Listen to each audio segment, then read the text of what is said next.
Hello, my name is Brian Mahan. I wanted to take a look today at the SDLC, the Software Development Life Cycle. And as the name suggests, there is indeed a particular methodology, a pretty standard methodology and an approach.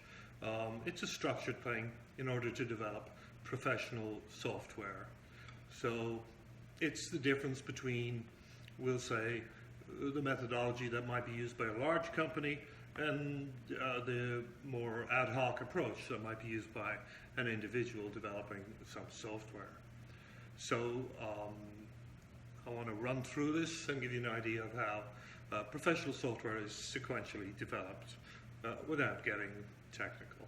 I think we can do that. So let's move it along. I have to go back now a little bit. Okay, so these are the stages of the software development life cycle. Here we have 6 of them.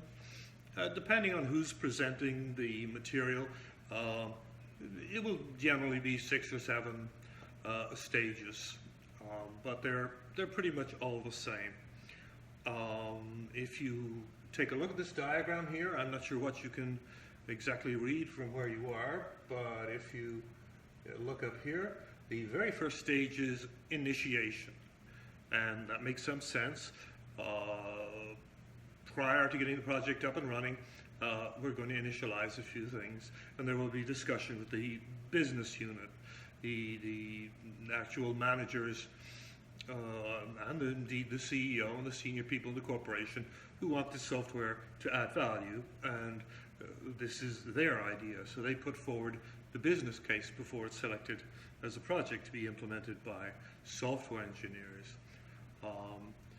After we have initialization, we have the planning phase, and again, that should speak for itself.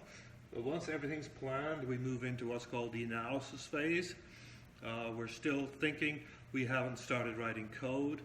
The next thing we do is we move into the design phase. That is followed by the coding phase, which is obviously a very important thing to get the software written. We will then move into the testing phase. Again, naturally, software has to be tested. I apologize for being half out of the frame here. I have a giant 52-inch TV here, which I'm trying to work into the mix, so I haven't quite figured that out yet. And once testing's done, there's a deployment phase. And that would be the end of the software development life cycle. So let's now take a specific look at each of these phases and see how they come together and how they work. Okay, so we did say the first thing we needed was a project plan. This is simply a partial contents of a project plan. There's a lot more covered in a project plan than is actually listed here, but this at least gives you some idea of what the contents we would be looking at. This is typically written by the project manager prior to the start of any actual work on developing the software.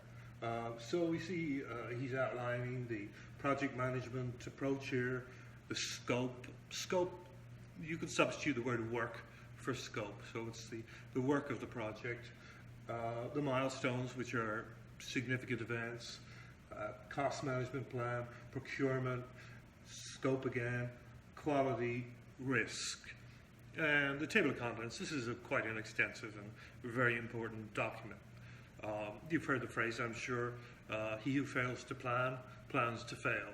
So there is some emphasis put on this document. So if we move along, if we move back,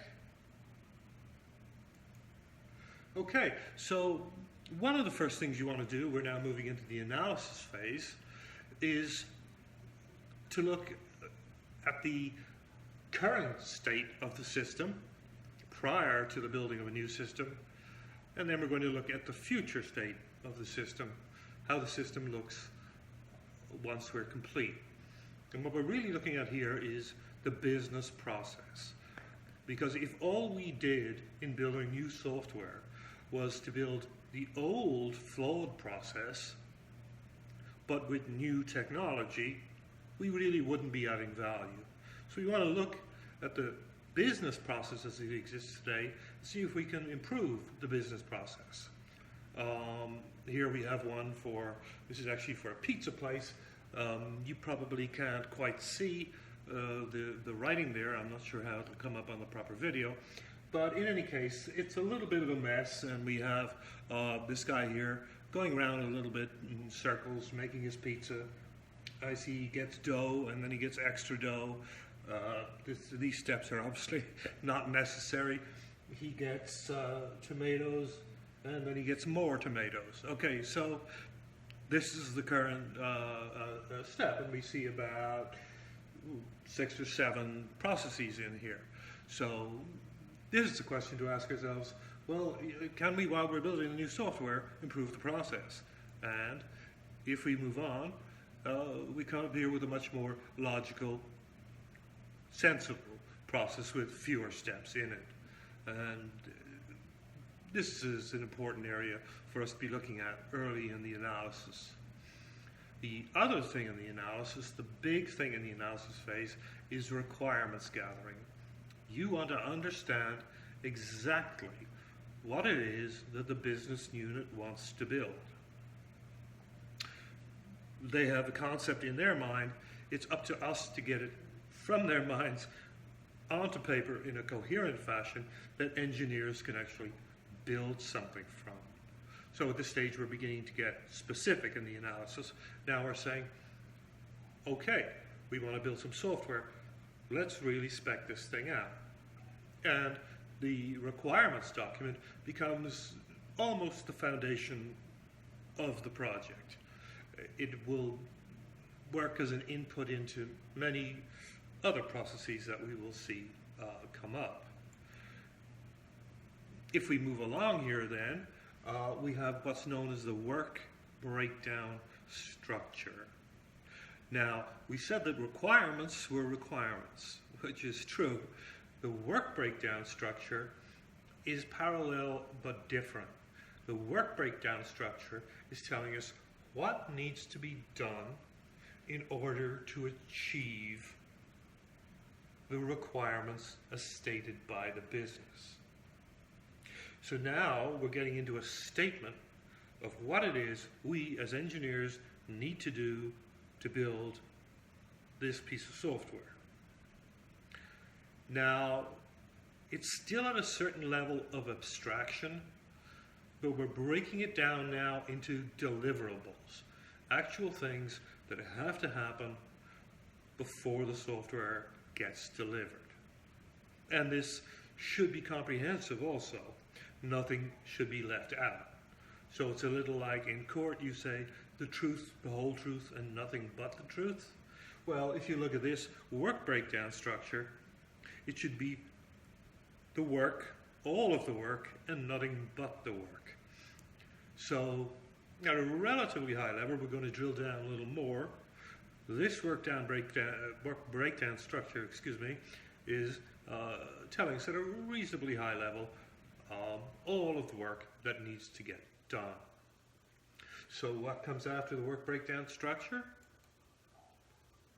Well, now I recognize this is difficult to see, but I have split it in 2 pieces for the next 2 slides so you'll get a better view of it. This is called a Gantt chart. It's something very, very important. It's a big milestone in the project. It's effectively the project schedule. And what it's doing is it's taking over on this side, the left side, you'll see a list of deliverables. This is similar to the list of deliverables we saw on the prior slide, only now it's right down to a very detailed level. So there will be literally hundreds of lines of to-do items here. What this chart, it's called a Gantt chart, but what this chart does is it decomposes the larger deliverables into smaller deliverables, and hence we have more items here. But also over here you'll see a calendar type arrangement, which is going to specify, we're now bringing into the picture the concept of time and who does what and how long is it going to take. So you can see this really is, in a sense, the project plan, but it's the project schedule is what we call it, or the Gantt chart. If we move a little closer in, we can see here is our list of things to be done. Over here we have a column. This column here is just telling us that certain items are dependent upon certain other items. For example, some things you can do in parallel, some things you can't. For example, you can't build the walls of a house before you put the foundation down. So that brings us really naturally to the next piece. And this refers to exactly how long it is and in what sequence we think each of these items are going to happen. All of them here are designated as 0% complete, but you can see the blue represents the estimated duration of a task, and this is real work that has to be done. The software engineers and the managers have to sit down and give their estimates of how long they think each individual piece of work is going to take. And this is really critical because the duration not only determines the duration of the project, but it also determines the cost of the project. If the project takes 1,000 hours, well, we can do the math. If it takes 2,000 hours, it's going to be a whole lot more expensive. So we really like to keep an eye on how long each task is going to take. There may ultimately be a revision in the plan if it's estimated that the amount of work involved in what we plan is a little more than we had anticipated. If we move on a little more, we're going to see that we have the design phase. The design phase is, again, just a deeper elaboration. It's going to specify what the programmers have to do, and it will be written by the architect, and senior engineer basically, and the development team. I need to move along here. I'm going to be running out of time. The code, that's self-explanatory. The code is what's written by the software engineers in order to achieve the desired result. As you can see, you either know it or you don't. It's pretty abstract if you've never seen it before. The next phase is the quality assurance phase. There are a few types of quality assurance we need to be aware of. One is that done by the developer himself. The second is that done by the actual designated quality assurance department, who are there to test the software. And once they've tested the software, we'll pass it on to the users for what's known as the UAT, the user acceptance test. And that's the crunch, so to speak, because this is whether it's accepted by the users, and if the users don't accept it, we can't deploy it. If we move along then, this is in fact deployment. And deployment implies that we are going to be landing our new software onto the production servers. These are the real live servers that are communicating with the world, and we need careful consideration before we launch your software. Sometimes we do it on Fridays, that's quite typical, so that if you mess the thing up, you have Saturday and Sunday to fix it in many businesses. And believe me, that's quite helpful. And finally, there's the maintenance phase, and that is just to say that once it's gone into production, once it's up and running, that we need to be cognizant that there may be new requirements, new features, things may break, there may be government requests or mandates, so the software may change and must be maintained over time. So, I hope you got a quick overview there of how to produce quality professional software. Thank you.